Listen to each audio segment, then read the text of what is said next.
And we are live here on Talking Tough. I think we had an extra couple moments of silence. I was just admiring how good looking everybody is today. Shawn is so good looking that his name is now changed to Sugar. And I thought we'd point that out for our audience. Oh, look at you. There we go. Butterbean's got a new shirt. What's up, boys?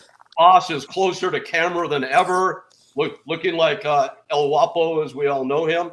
And glad we have yet another extraordinarily good-looking bald man on with us today. But we'll come to that in a little bit when we welcome our friend Kurt Angle in just a few short minutes from now.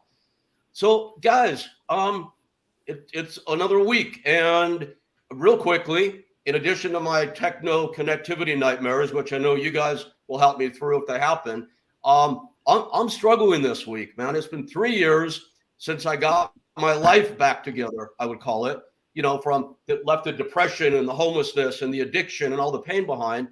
And now here I am approaching my 60th birthday, and I'm beating up on myself because my health is not good, and I know it's not good, and I'm not doing anything about it. And every time one of our friends dies, Butterbean, Tom Howard says to me, Rick, I can't believe you're still alive. And you know what? He's right, but I'm not doing anything about it. I need to take responsibility, and that's my thing for the week. So someone else, go ahead, please. Shawn. Yeah, I want to apologize, first of all, Rick. I've been traveling since 5 a.m. I just got here to Orlando, Florida. So I haven't been able to acknowledge the emails you were sending. I just got online 2 seconds ago here for the Mr. Olympia weekend, of course. And as soon as we got on the ground, I mean, Bas, Butterbean, you might have experienced this too. I'm excited. It's the Olympia weekend. This is what I live for, right? It started in 1965, and that's the year I was born. And I get off the plane, and one of our athletes has died. 2 days before he's scheduled to compete, George Peterson, who 1 year ago I was interviewing him after he won the Tampa Pro 212-pound bodybuilder out of New York. His trainer came into his hotel room after watching the amateurs, and he wasn't answering his door. And he walked into the room. The guy's dead on his bed. They're suspecting that it's a heart attack, dehydration. Who the hell knows? But to kick off the Olympia weekend that way is just a horrific way to get started, considering I've never missed the Olympia since 1988, consecutive years, either being in it, sponsoring it, emceeing it. And this year I'm actually doing the pay-per-view. But I came into that news and ran up here and tried to get logged on because of the time zone differences. It was kind of rough to stay up to what you were saying on the emails. But in terms of feeling where you're at, Rick, I mean, listen, you have only one life, and you pretty much are in control of how you live it. I've decided every opportunity I get, man, I'm going to embrace it. Doing the things I love doing that I just kept procrastinating on. I went to my very first Monday Night Football game 2 weeks ago in Green Bay. I went yesterday. Was it yesterday? When was Monday Night Football? 2 days ago, I went and watched the Raiders and the Chargers. I was just taking it for granted because I was a big football fan and a freak, and I just never went. And now I'm at that place where if I have the chance to do something, I'm going to do it. I recommend. I have a feeling, guys, this week. I have a feeling this week we're going to be talking a bit about taking charge of our lives. It seems to be the theme here already. Boss, what's going on with you, man? Nothing much. Most exciting thing happened on Monday. I went to see Shang-Chi. Whoa! The Legend of the Ten Rings, the movie with my daughters. And I have to say, it was a real fun movie. So, of course, teaching classes at the gym and still working on my O2 trainer deal, which is going to look like Friday the colors come in. So next week, hopefully, we can start producing. But that's been my life for the last 10 months. These guys are only 10 months late. That's fantastic. Yeah. Oh, Boss, good for you, though, man. I know that's been a big source of frustration, definitely. Yeah, and by the way, you go first. I'm kind of with you, Rick. I'm kind of struggling right now with my health and whatnot. I'm trying to get my back and hips to work right. They're not working like I want them to, and it's just pissing me off. I mean, I'm doing everything I can to, like I say, we need to get a hold of your buddy to do the yoga stuff, and I need to get a hold of him pretty soon.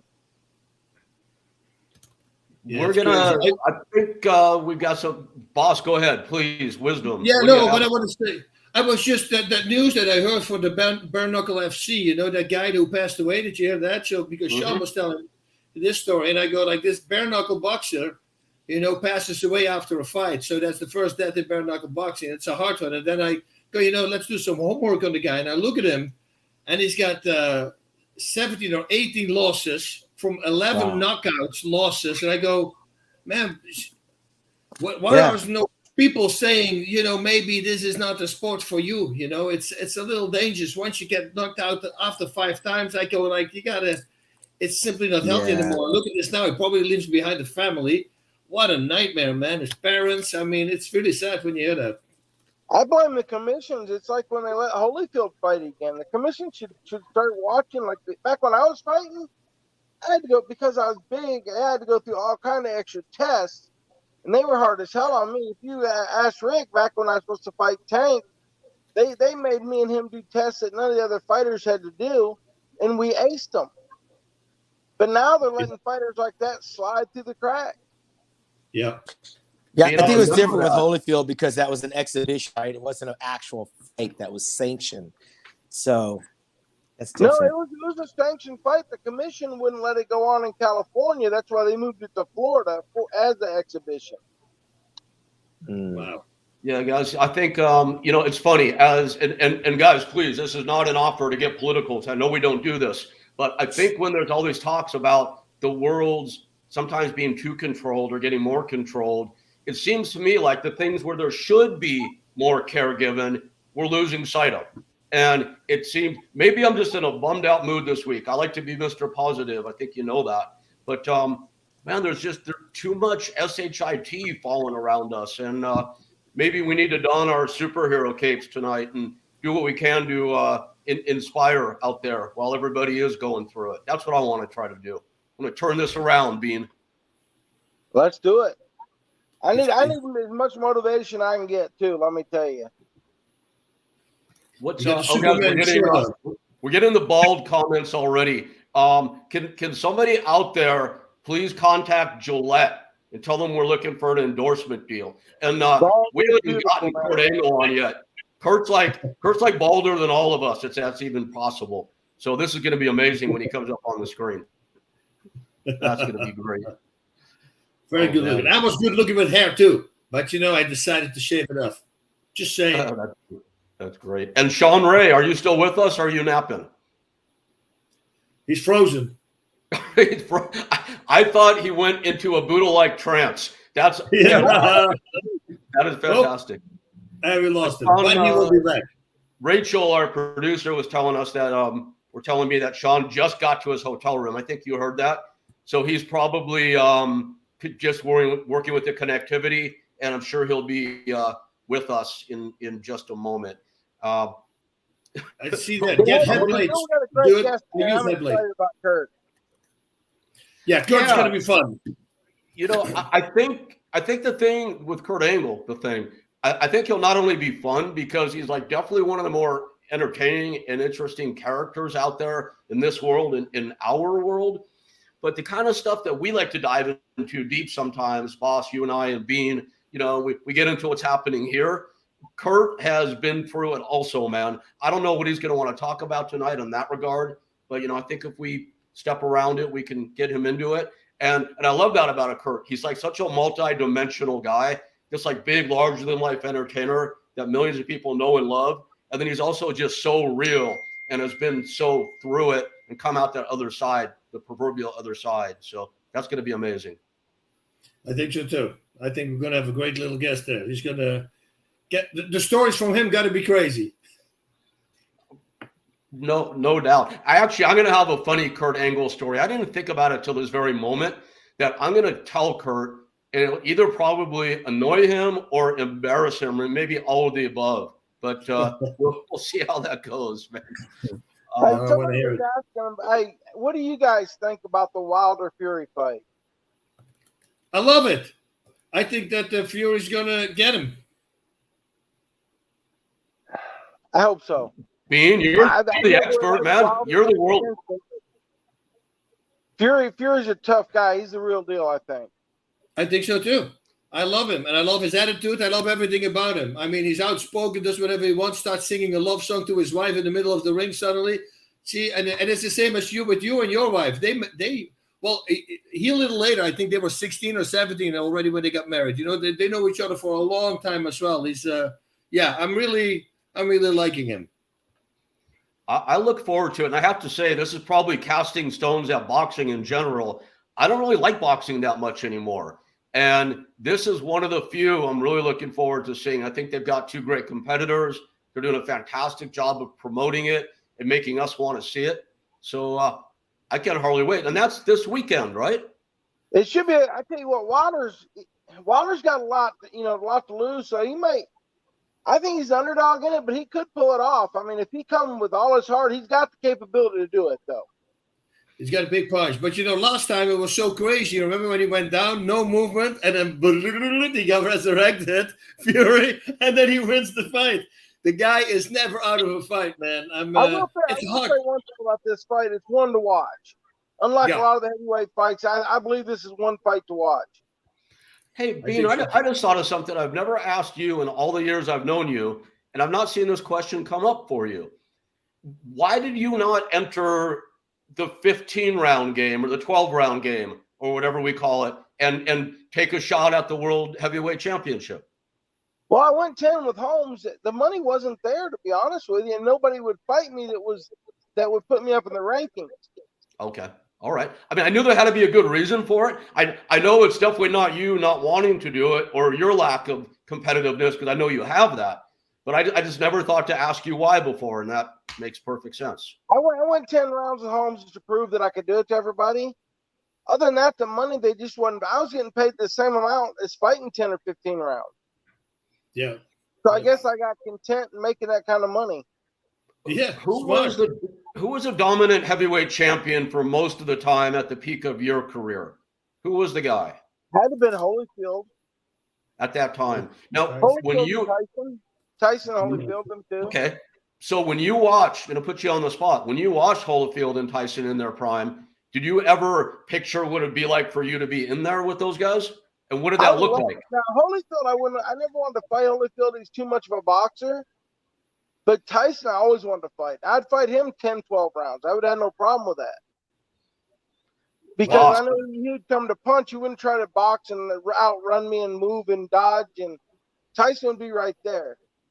Boss, why do I think that no way Butterbean versus Mike Tyson was going 12 rounds, no matter who won?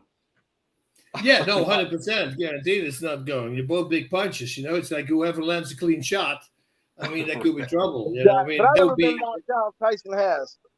Right. No. That's a good point. See, I've never been knocked out either.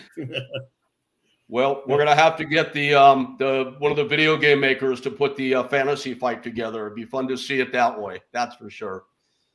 Let's do it. So, guys, I think we're at that time. Like now, Shawn, we lost because of connection issues. To Rachel and John, who are out there, I don't know. This is our producers, of course. I don't know if it's even possible. Is it possible to patch in a phone line on StreamYard? And if it is, if we could have Shawn on, even just in voice, it'd be better than nothing at all. So, Rachel, John, if that's possible, let's see if we can get him. And if not, then I don't know what I'm talking about. I'm just asking. Just a thought. Just a thought. This is where Shawn was going to explain to our audience how Talking Tough works and what it is. And I'm already tired of hearing myself talk. So, Boss and Bean, what's Talking Tough? What it is to me is us guys, we're kind of bonded, already, and just talking about our lives and things that's happened in the past. And what we went through to get to where we're at and our struggles. And I still have struggles. Like I said, I'm working on back and hip problems, trying to move forward to get, more motivated and moving around better. Just us being real people and talking about life. That's what it is to me. Yep, it really is. I'm 100% with you. It's what people always see when they see you on TV. They just see a little glimpse of you. It's like when they talk about saints, they go like, oh, these guys were doing all day long. No, they did little things once a while. That's what you're doing. That's the same with fighters. I would say with any athlete, but any person. What you see on TV is not what you get. There's always a backstory. Everybody has a problem. Everybody has a vice. Everybody's afraid of something. We all have the same. And this is kind of cool because now people are going to realize, wait a minute, these guys went down. Me with my OxyContin problem. Alcohol. I mean, I went through everything as well, just like a lot of other athletes, I would say, because we were talking about it last time with JBL. You know, it's one of these things that you don't have the high anymore from competing or from working out, for that matter. I really love to work out all the time, which I can't do right now. And you start to replace that with something, and most of the time, yeah, for guys with addictive personalities, that's a big problem. And so you have to fix it, you know. But because you have those struggles, and we're here to tell the people that we had those struggles as well, because to them, some of them, they go like, oh my God, he looks like a tank. He can do this, he can do that. Dude, well, we're just human. We have our insecurities. Everybody has them, you know, and this is for you to hear that we have them as well, so that hopefully if somebody has the same problem that we have, or that we were sharing, for instance, the OxyContin story I was talking about, hopefully it can help somebody. And if it's only one person, we help the person. And that's what it's all about. And Boss, man, I don't know about you guys, but I'm getting tons of messages throughout the week on Facebook, on Instagram, sometimes by text, and talking about exactly what you and Bean are touching on, how much people appreciate that you and Eric and Shawn are willing to open up and talk like that. Because, you know, from the average person's perspective, which would be mine, you know, you're looking at three absolute icons of their fields. Shawn, who's back, I'm happy to see, from bodybuilding, and Bas from mixed martial arts, of course, and Butterbean from boxing. And I think people see you guys, they just expect all these, like, not only larger than life, but maybe like even bragging kind of stories. And you guys are super fun to talk with. And I love asking about what you did, you know, in the cage, on the stage, in the ring, whatever it may be. But what I really appreciate about this is you guys are so open. And I think that what makes Talking Tough what it is, and what I think it's going to become, which is an influential show for a lot of people. That's the goal. That's my goal, anyway. Shawn, what's Talking Tough been for you, man, so far? You're kind of new to our happy crew of old bald guys here, and well, we've talked about it a little bit. How about you, man? What's it been like for you? Well, it's interesting. Such a diverse, dynamic group of guys. I mean, I watched the king of the 4-rounders, Butterbean, do his shit, and Bas has been a badass his whole life. You know, it's humanizing because most people look at us as impenetrable, right? They see the work we do and think that we don't have to get out of bed and put our shoes on and our pants on one leg at a time. We battle demons as well. We witness death. We have financial hardships and challenges that are outside of our profession and things that we can't control. And we hear it from your brothers in different walks of life. It definitely humanizes it. It makes it seem, you know, we're not all on this path by ourselves. I mean, we're all going through stuff, and we all battle demons, and we got to overcome some things. Of course, being a super high athlete that works at a different level than the normal person, sometimes we're able to overcome those challenges, and other times we go right down into the abyss. I mean, you see some guys that were super great go all the way down, and they got to kiss rock bottom and come back up. And those are great stories when they come back up, but on the way down, it's tough. And it is a transition for guys like us when we're not in the limelight, you know, the roar of the crowd and standing on the stage and, you know, doing what we do best. We're out of our element now. So I think with our age all being kind of close to the same, it's nice to hear that we try to give back. I know Butterbean loves meeting the fans. And I know that Bas loves teaching athletes the same things that he has. And I love paying it forward too. I mean, we're all at that age now. We're not taking the blows. And I'm trying to empty myself with all the wisdom and all the knowledge on that next generation coming back. So that keeps me on the straight and narrow, just kind of trying to give back as much as I can, because I can't take it with me. You know, I've got a question for whatever one of the three of you wants to answer this, and it's based off something Shawn just said. So I get that you guys, at one way or another, must have looked at yourselves in life as supermen, because people hold you up that way. As Shawn just said, they think of you in a certain manner. And because of that, as Shawn also pointed out, because you have that training, that discipline, sometimes you can come out of it stronger, more faster. But when you don't, when that challenge becomes too much for you to address at that moment and put it away the way you would like to, do you think because of the higher standards you develop for yourself that it becomes harder for you? Do you become harder on yourself than the average person would? And what's that like? Why don't you take it, Eric? You know, I kind of push myself harder than most people would, because I think that people think because I've done it in the past, I can do it again. Yeah. But like I said, I'm struggling with, getting around more. I mean, I don't know if you all are know right now. Like, I ain't even told y'all much, but I'm like really hard getting around right now because of my hip. I got to have hip surgery, but I got to lose some more weight before I have it. So I actually have to use a scooter chair sometimes to get around. So I mean, it's a really struggling me right now because it brings me down because I can't get up and go where I want to, and I get around pretty good with a cane right now, where I wasn't able to get around any with a cane. Mm-hmm. So it's a struggle right now trying to just push myself and to be able to do it, because I am in a lot of pain from it.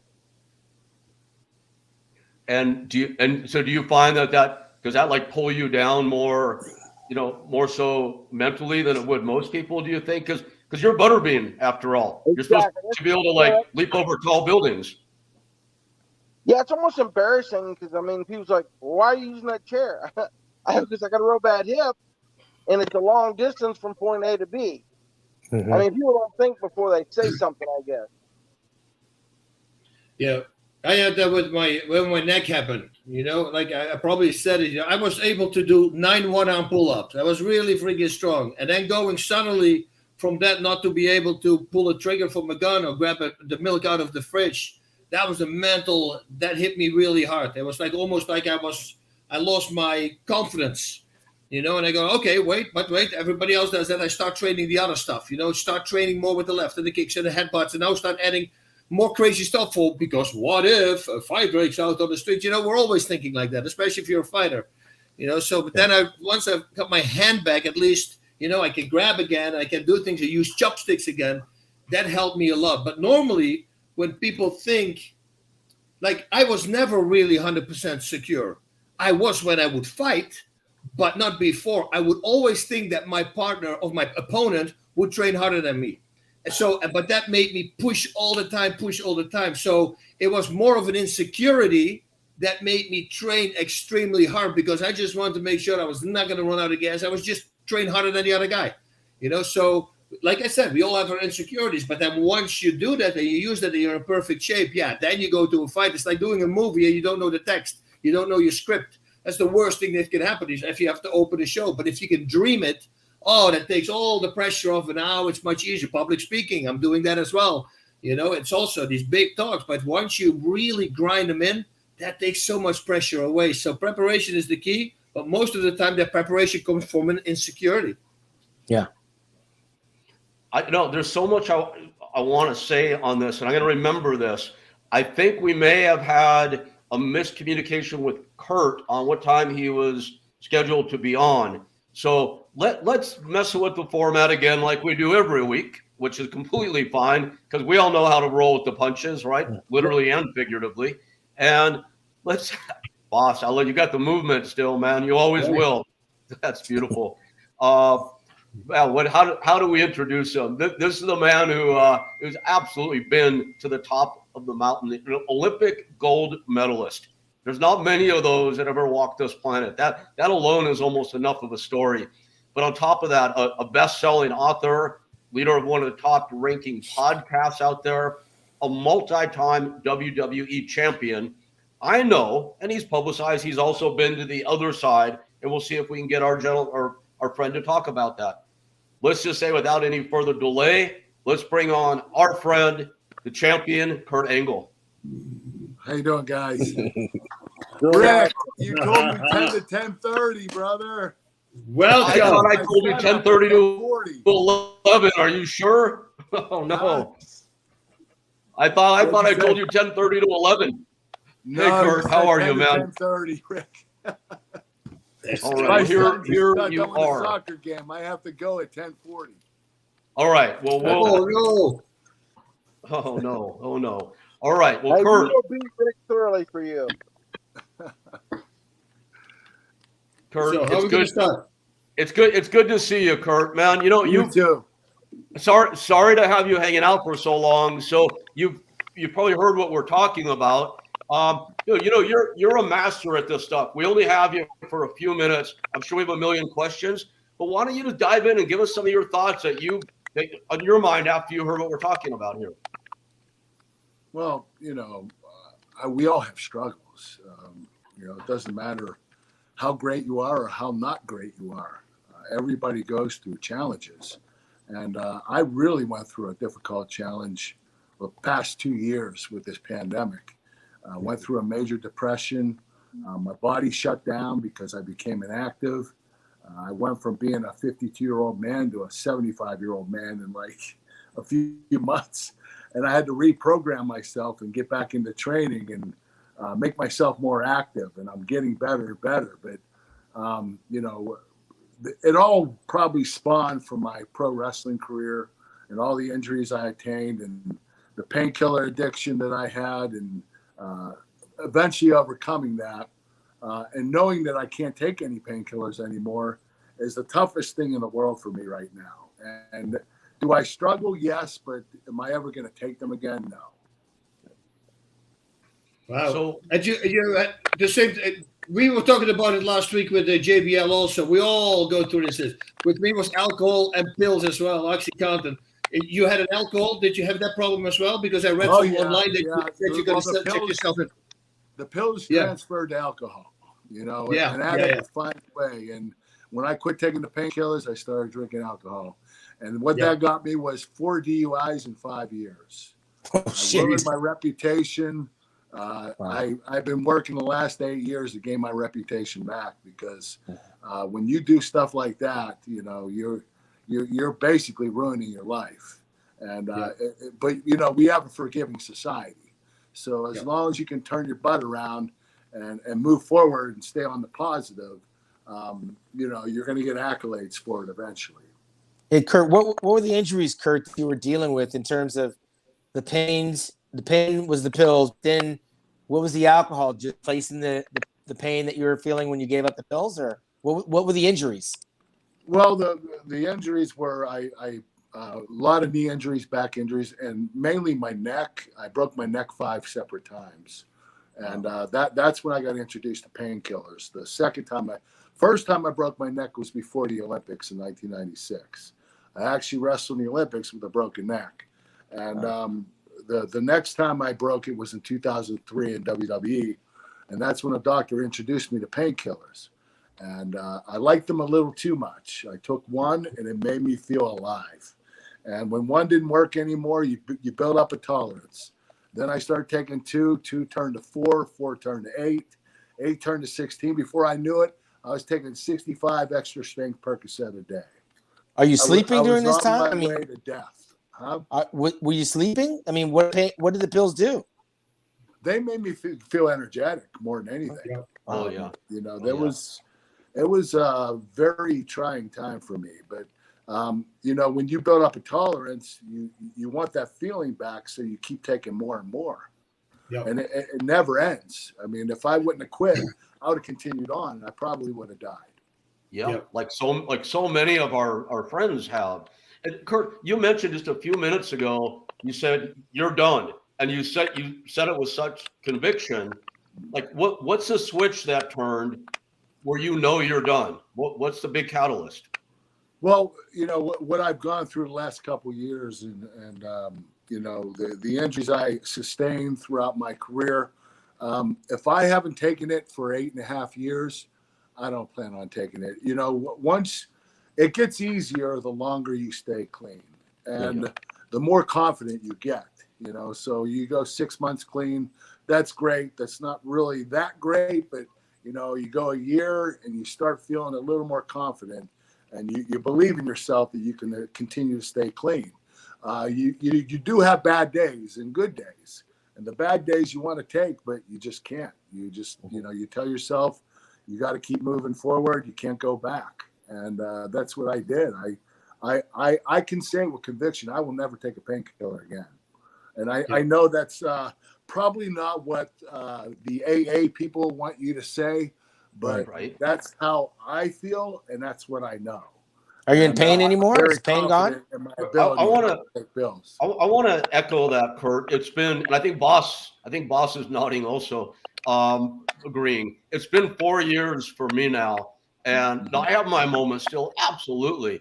But if you took a jar right now, those nice little yellow colored things we used to all covet so much, and you pour that in front of me at my lowest right now, those are going down the toilet. There's no way. So I hear what you're saying, and it's so nice to be able to talk to people that have been there and are at this point now. And I think that you got Kurt Angle, everybody out there telling you this and giving you the numbers he went up to, way beyond what most of us mortal men can handle, Kurt, as you know. And here you are today, man. It's so good to hear that. But is the pain gone, Kurt? Like, what's the pain level on 1 to 10? I wish. Is it gone? I wish it were.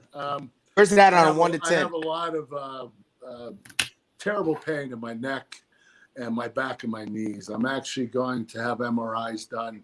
I've had surgeries on everything, and I got injections in my knee and my back. They didn't work.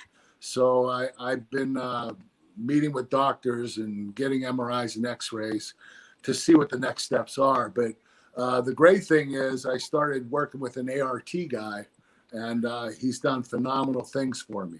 I lost everything in this pandemic. I stopped running.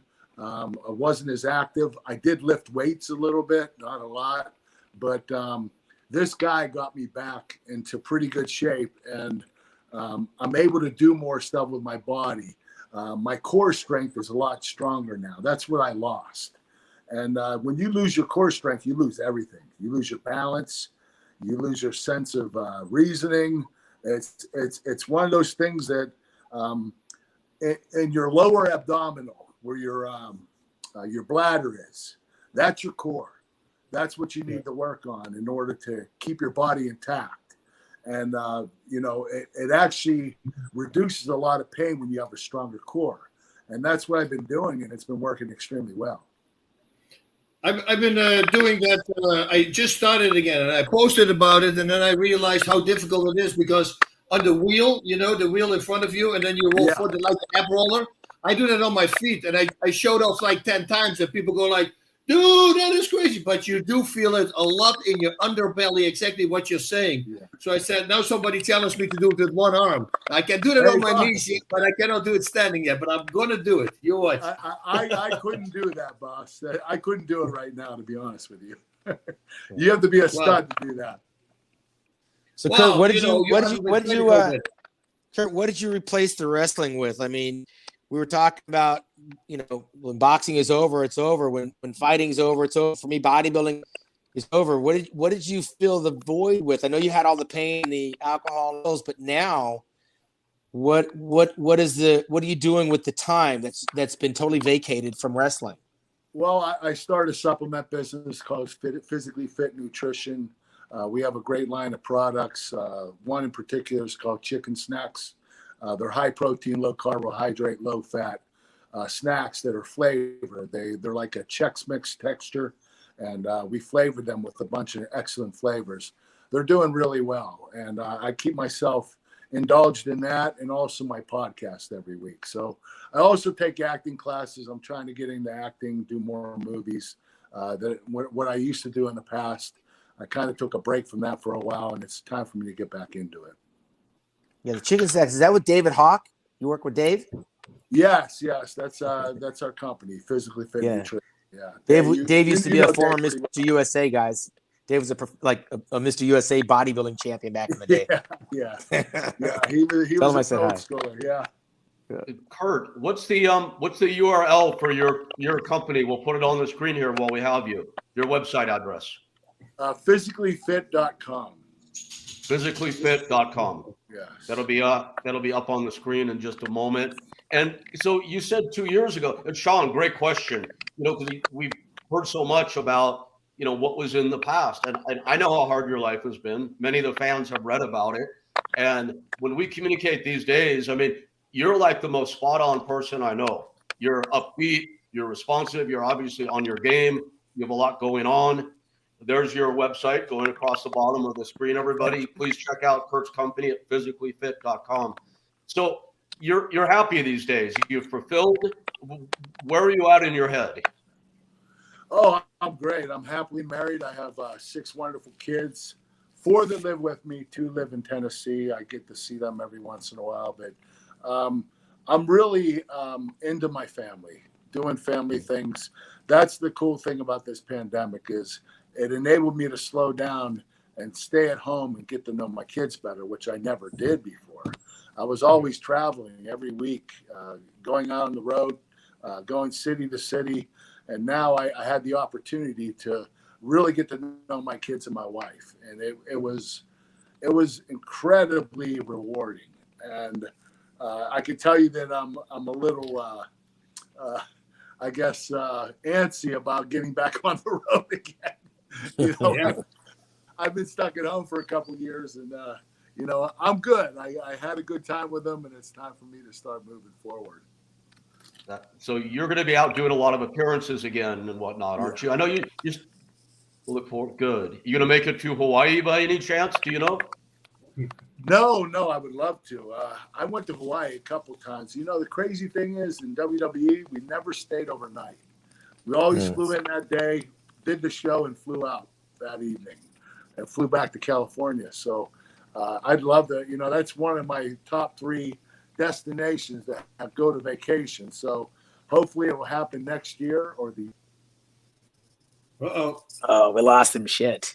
We lost Kurt. Okay, hopefully he'll come back on. Shawn, solid guy. I was thinking maybe in connection with the shows that you do in Hawaii, you could do something with Kurt to get him out here. We would love to have him out there at the show. Obviously, November 20th is coming up fast, but yeah, we have stuff going on out there all the time. And now I know he's interested. I know his business partner, Dave Hawk. I'll try to put something together. Yeah, that would be cool. I could definitely There see he you is. guys making that. And he's back. Hey, Kurt, you there? Yes. I don't know what happened. So, Kurt, Shawn is, Shawn's a very successful promoter these days, amongst other things. First of all, have you guys met before, Shawn Ray and Kurt Angle? I know of Kurt through Dave Hawk and through the Mannion, Tyler Mannion's a wrestler, J.M. Mannion, photographer. Big on Kurt. Kurt, are you from Pittsburgh, by the way? Yes. That's where the NPC started. Right, yeah, so the NPC is the federation where I got my pro card. They're actually here running the Mr. Olympia this weekend. I'll make sure I tell the Mannion you said hello. They always talk about you. I haven't seen them in a while. Yeah, they talk about you coming up all the time. You know, Tyler was a wrestler all those years, so J.M. Mannion kept telling me about you all the time, and Dave Hawk brags about you all the time. So yeah, I know your history, bro. You're awesome.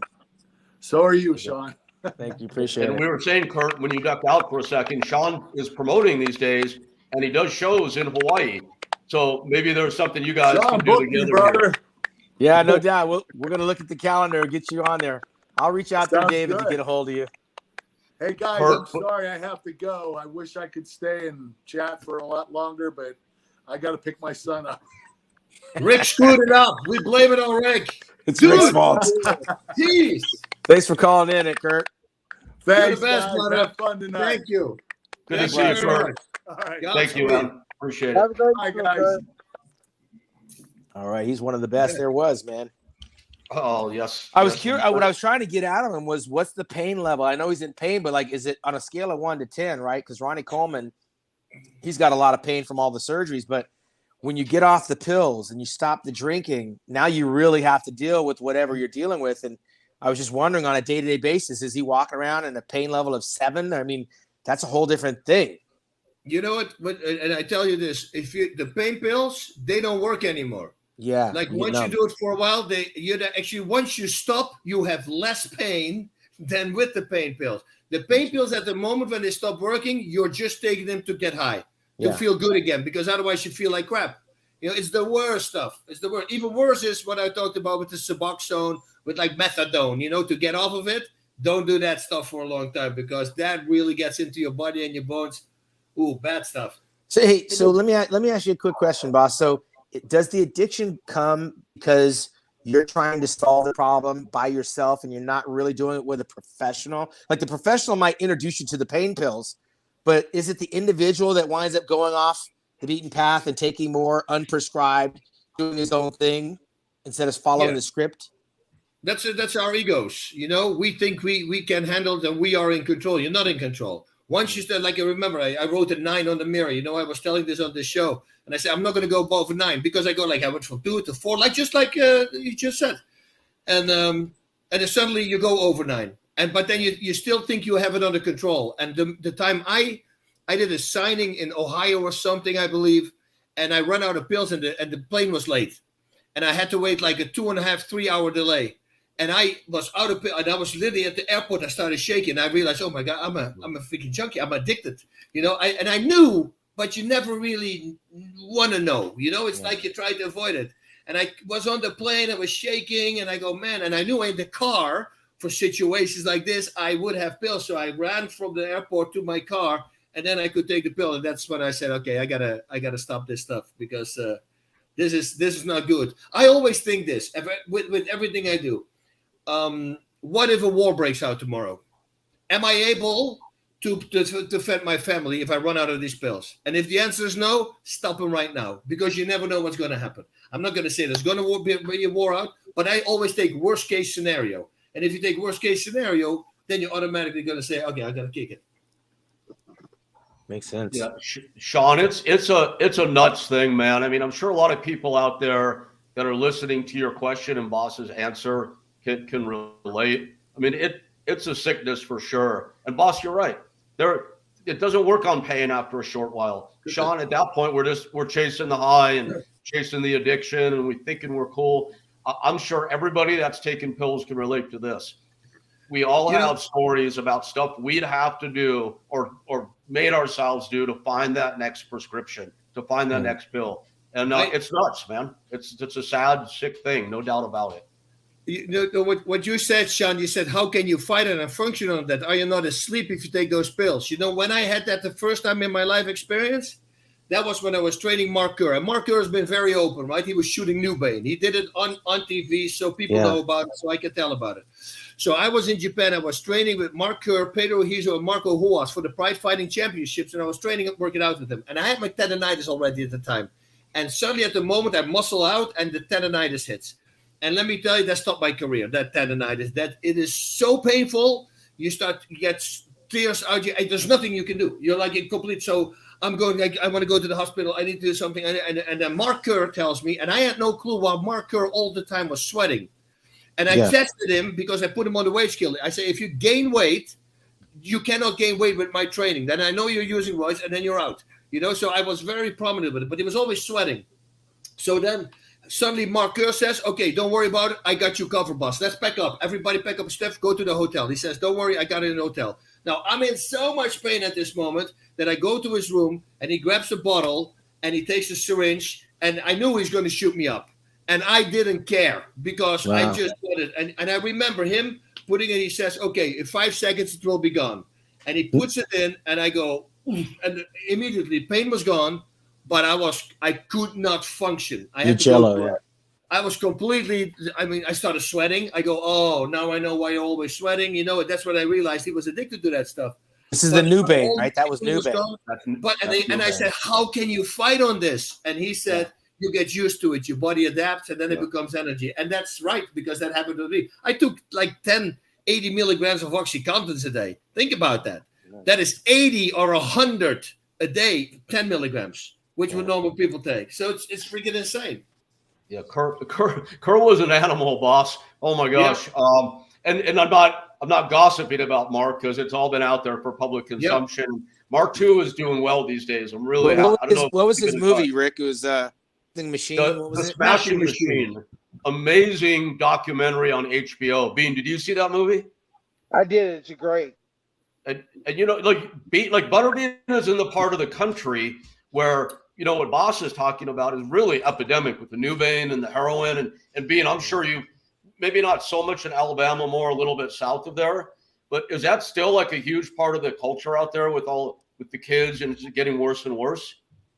You know, the drugs are, but I've never heard of the Newbane. I really haven't. And I worked with law enforcement for a while, and we never run across it. It's only injectable. That's interesting. That's right.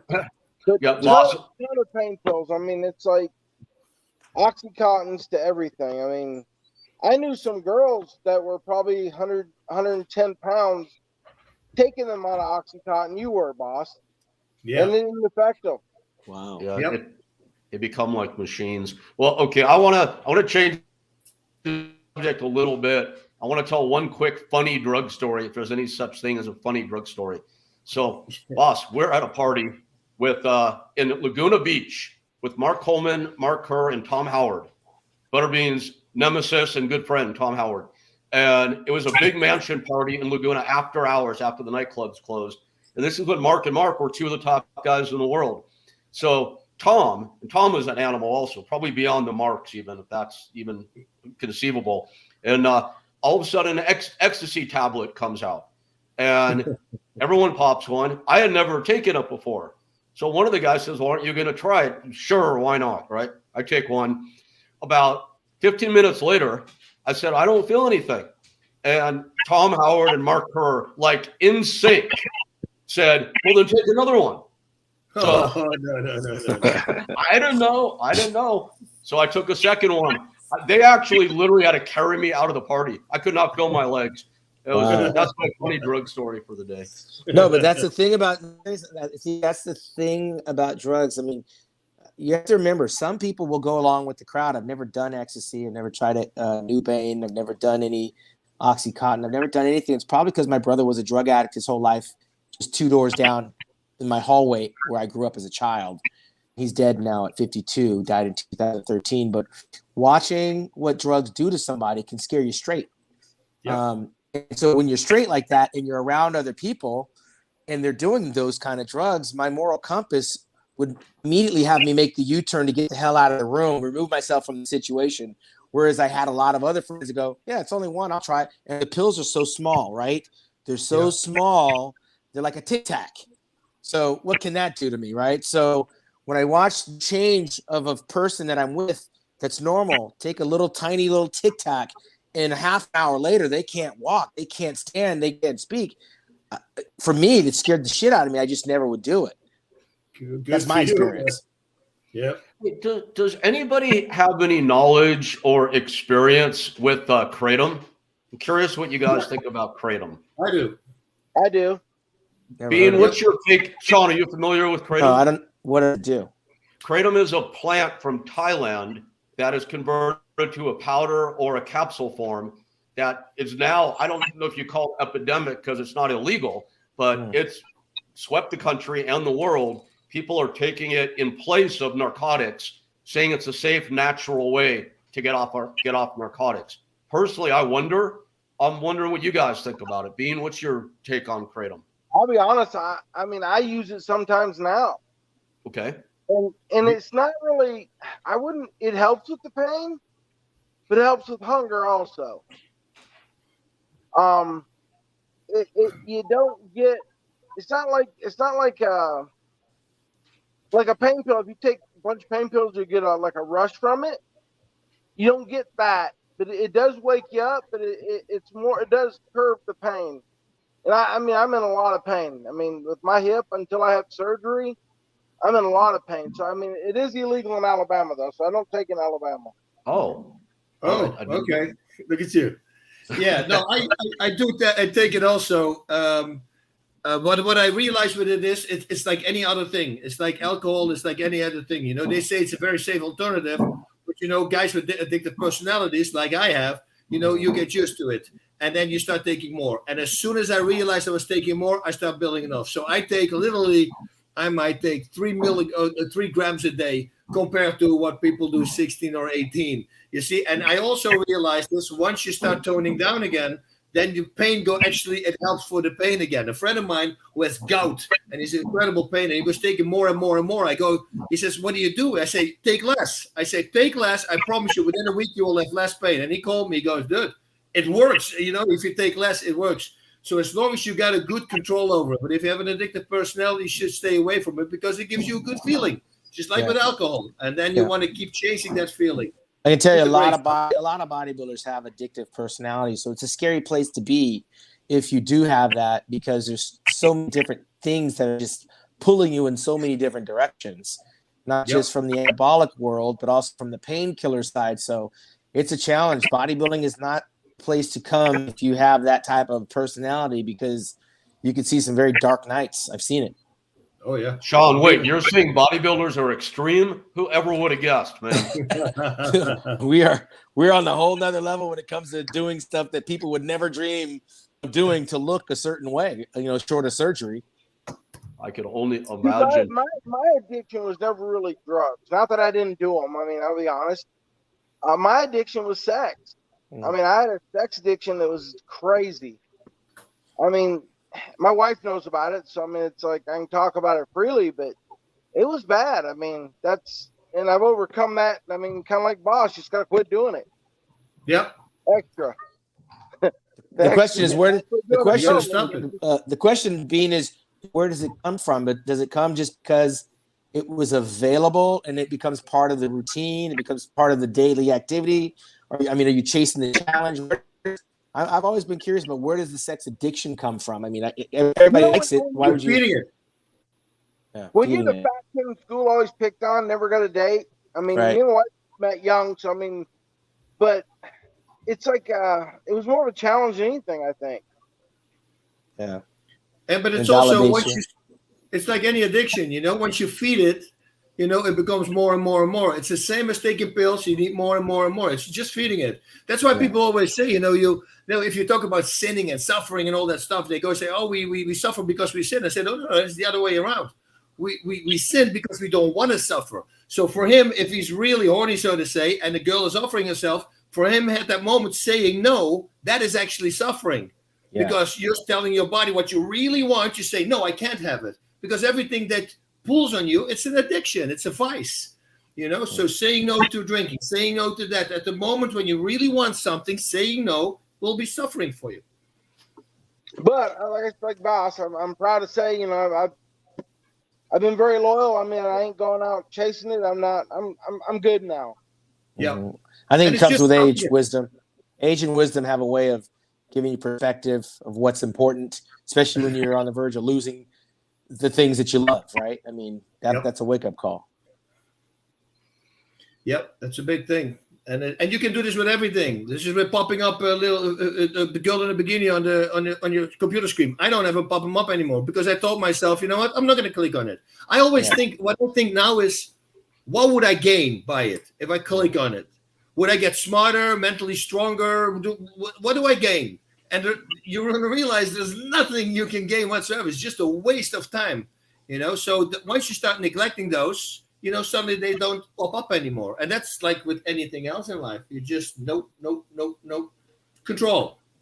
And I think when you talk about control, filling that void with something else. I mean, Rick said you're struggling a little bit. Sometimes being alone and isolated can take you into a depression, can also take your mind places you don't want to go. So for me, I take that morning piss early. I'm not going back to bed. I'm up. I'm going to Starbucks. I'm going to the beach.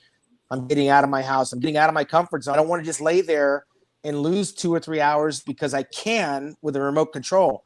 So surrounding myself with people, getting out inside of nature, getting in the gym, doing things that get me out of bed. Staying active for me is probably one of the reasons I'm able to ward off depression, because you have that idle time and you're isolated. That depression will creep in, and now you're in a different type of battle. Get up and beat that fucker. Get out into the world and be active and surround yourself with people. Community service is a great way so your mind is just constantly moving. Man, Shawn, Bean, go ahead, Butterbean. Bas, who our toughest opponent was, which I can get into it and Bas get into it. But Shawn, who was your biggest rival? It's such an individual sport. I think it's different because, look, I mean, everyone was trying to be Mr. Olympia, and throughout my 13 years on the pro stage, there were 3 champions, and they all won 22 titles in a row. So winning the Olympia, you compartmentalize it, but it was not going down. It was other guys coming up. Every year there was a new pro getting a pro card, so I didn't want to go down that skill as they were coming up. So I was trying to fight off Kevin Levrone and Flex Wheeler. There wasn't one. There was always a new person. It seemed like every year, because I'm the small guy, and here comes the new national champion. Here comes the new Mr. USA every single year. But in front of me, there was always this Mr. Olympia that was a steady, consistent of 6 foot, 250, 260, 280 with Ronnie Coleman. I was just trying to hang in there. I was like, just trying to hang into that top 5. And by the grace of God, I did for my whole career. But Who's each one of those guys, huh? Larry Pollock. Yeah, Larry Pollock was a teenager. I competed with him as a teenager in 1984. He trains people now. Good guy, owns KO Gym out in the Valley out in California. But I'm telling you, I didn't have a single guy that I could focus on as a number one competitor, because every year it was somebody new coming up trying to knock me out of that top 5. But you were the giant killer, right? I was a giant killer. I got my satisfaction out of knocking those guys down. But Because hanging in the top. Huh? Yeah, they were like 40, 50 pounds heavier than you, and like 5 inches taller than you. I mean, that's a big thing. But I also read that you pretty much beat everybody on stage at least once that you met on stage. At least only for the 3 major guys like Lee Haney and Dorian Yates. But that's, for the rest, pretty much you beat everybody at least once on stage. And that's the only satisfaction. I look back. I don't have that Sandow Trophy as number 1 in the world, but when I talk about it and I hear it from other people, I feel like all that time, all that sweat equity was worth it, because Lee Haney, the greatest bodybuilder with 8 Mr. Olympias, Dorian Yates, arguably one of the better bodybuilders, winning 6 in a row, and arguably I could have beat him. But I have the bragging rights that I beat Ronnie Coleman for 5 consecutive years before he actually won the Olympia. So for me, I can rest on that, right? Like my battles are a little smaller. So Shawn, what would you say is your single biggest goal in life right now? Number 1 above all else. I mean, I would love to be sitting at the top of this industry, which I know so well. I have a seat at the table with the bigwigs as things get shaped for the Arnold Classic, working with him and working with Jake Wood, who owns the Olympia. That's why I'm here. So I'm working with the 2 biggest leaders, and of course, Jim Mannion, who's the president of the federation. But I want to be there kind of making sure that every athlete that gets to this weekend, that's in the top 10, that's here, walks away with prize money. The only way that's going to happen is from a former athlete that knows what it's like to go home with nothing while they use your image and your likeness to promote the event. You come here and you're on the outside, number 11, number 12, number 15, and all you go home with is per diem money. It's just, if that's what's going to happen, they shouldn't even be here, right? So I want to make sure that everybody gets money in this big weekend of the Olympia. If they're not going to do it here, at some stage, my own production will create a show where everybody gets paid, and that'll bring happiness to me and the athletes. So paying it forward, that's my goal. Nice. Sometimes you have to be the change you want to see in the world. I want to see that change. I might have to create it myself if they're not going to do it. Eric, what do you hope? What's your biggest hope in life? And while you're thinking of that or answering it, I don't know if you guys can hear that horrible noise in the background, but one of my dogs has brought a bone into the house and he's smashing it all over the floor. So I'm going to go have a word with him. I'll be back in 1 second. Share your biggest goal, if you don't mind, please. You know, I'm living it right now. I mean, just right now, my biggest goal is to get up to where my hip will let me get up and go where I want to go when I want to go. That's right now my biggest inspiration right now. Is what I'm working on right now the most is getting where I can get up and go when I want to go.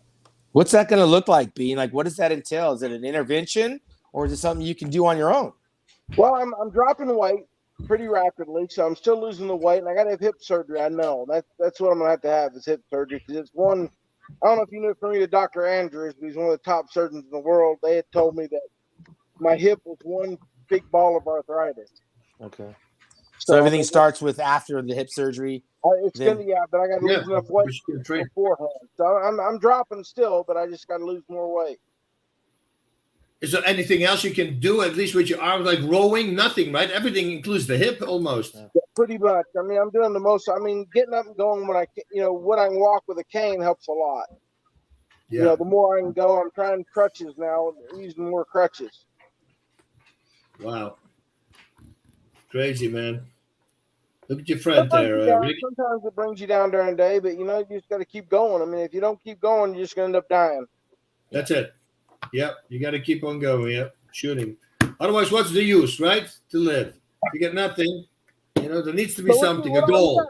What's your big goals right now, boss? For me? Yeah, I'd like to hear it. I'm sure everybody would. For me, it's really that long training device that I did. I mean, it's doing so much good for people with COPD and asthma. Now I have pulmonologists buying it. So for me, once I realized suddenly that it's for anxiety, for PTSD, for back problems, I go, what the heck is going on? And then more people, all the reviews you're reading. I mean, I came up with the idea when I was freaking 14 years old, and I just decided to make it in 2011 or so. And it took a long time to get off. But now suddenly people realize, oh, it looks silly, but it's a really big power to have. And now athletes and everybody. So for me, that is everything, because I invented something I thought I could make some money with. But now it's way better because you're helping a lot of people, And I have actually a commercial, like I probably mentioned already. If you buy for your asthma or COPD, if you use it 1 month, you have to do it every day, 4 minutes a day. If your asthma is not 70% gone or more, I'll give you your money back. That's how positive. That's how I believe in it, because every single person has it. There's not one person that doesn't have it. You see, and you can read the reviews. So that for me is a big thing right now. That's why the last 10 months, because it's 10 months late, it's been a nightmare for me, because now I can finally sell it and let the people know, hey, watch, this is going to change your life. And it really does. Ask Rick. Where do you get it at, Bas? Where can you get it? I have the last one on planet Earth right here. I love this thing. Bas. It's great. I'll get you one, Shawn. Yeah. Is it you selling online? You sell it online?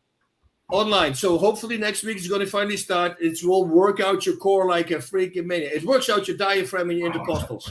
And it's like, it's a whole different level. I have guys who have no abs, never could get abs. They bought the trainer. They are getting abs now because of the workout. Because those 4 minutes, you're going to feel it. It's not an easy thing. You're going to really stress all those muscles out. Yeah, hey, Rick, real quick, Rick, I wanted to ask you, because I know we didn't have enough time with Kurt because he kind of had to run. But what's Kurt doing now? Well, as he mentioned, he's got a supplement company and the food product company that's going really, really well. And he would have been a good guy for like Expendables. Like, I could have seen him in like he could have been in like the movie Expendables, like one of the new characters. Sure. He's studying acting, as he said, and he's doing the two together. He's getting on the road a little more, and he's, Kurt is really happy these days, and it's really nice to talk with him. The story I was going to tell about him, and it's really short. At one of my wrestling shows about 2002, he was out as a guest, and he wrestled Christopher Daniels for my UPW show. That was 1 year before he started with the pills, as he said. We were in my big, crazy, jacked up Suburban going out to TGI Fridays to eat after the show. And it was me, Kurt Angle, Bruce Pritchard from WWE, and my wife, Gabrielle, at the time. And Kid Rock comes on, Devil Without a Cause.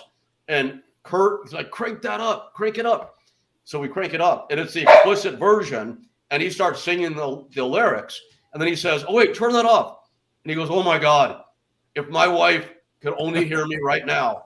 And in 2002, singing explicit lyrics was like a sin to Kurt Angle. And then Kurt went about as far off the crazy end as anybody in our industry. And it's just funny where he came from, where he went to, and then what he's come back from. So pretty cool. What would have been one of his big bouts? Like, what would have been one of his signature wrestling, WWE, not Olympic wrestling, but who would have been one of his major guys? Because I missed all that.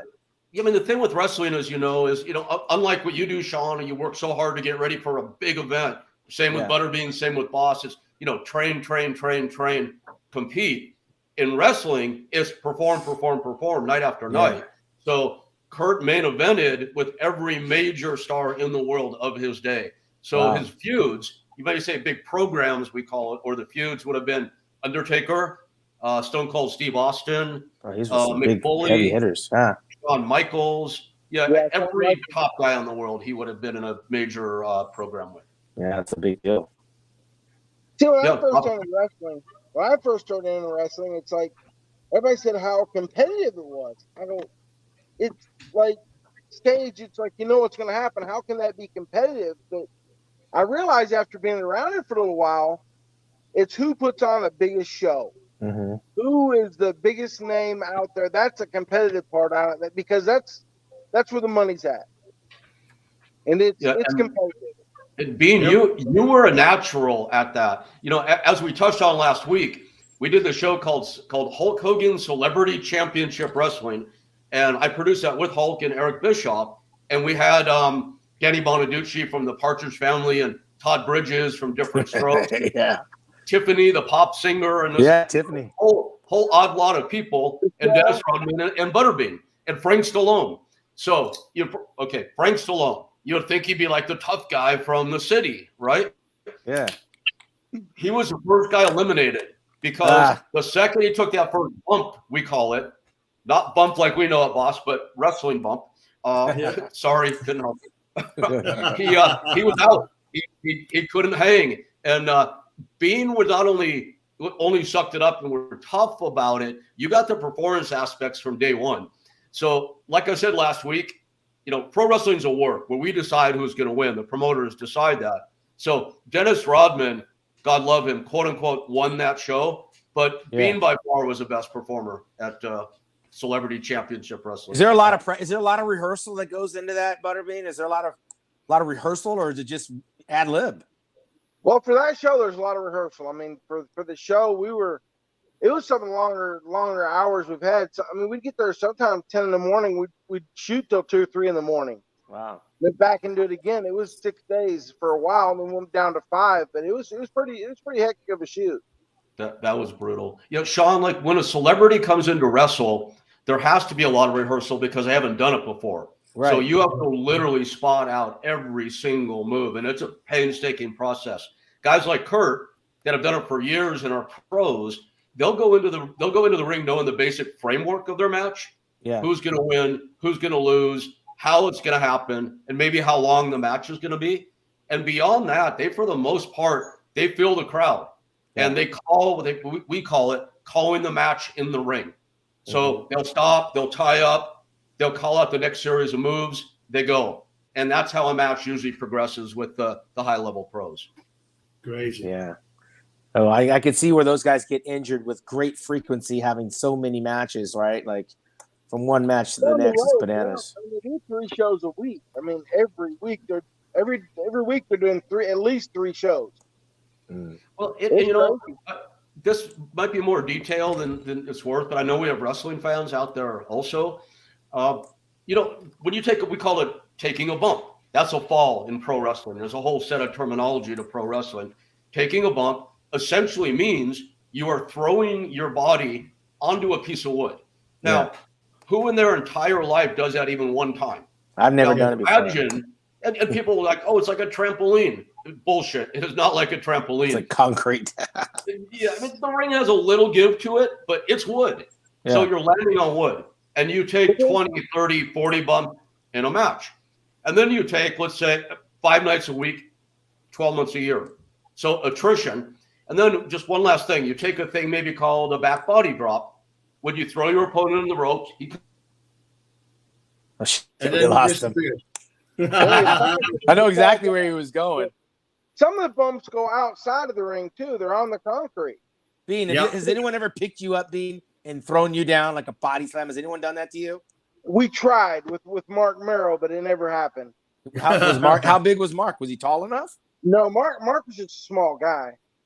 You think JBL could have done it? I don't think I had enough experience on top of being 400 pounds, 360, 370 pounds, but I had Hogan over top of my head. I mean, it was like nothing to pick him up, and he's a big man. Yeah.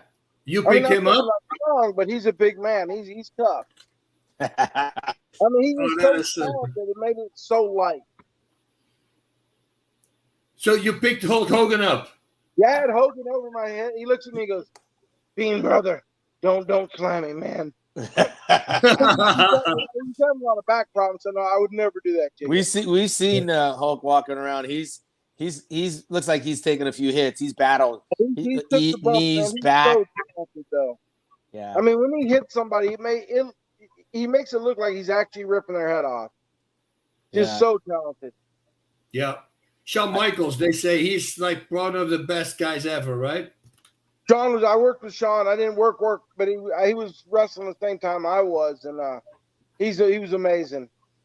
I watched Stone Cold Steve Austin call Mike Tyson out. That was kind of cool. They were nose to nose in the ring, and Stone Cold, he was all up on Mike Tyson and pushed him to the ground. It was great. What about did you have any encounters with Vince McMahon, Bean? Yeah, I had a bunch. I worked for Vince. I worked for him several years. I mean, they were what they call a rip when they rip you in wrestling because they like to pick on you. I mean, it's like the thing. So first time I worked with him, when I asked to talk, I had to work out the contract deal with Vince.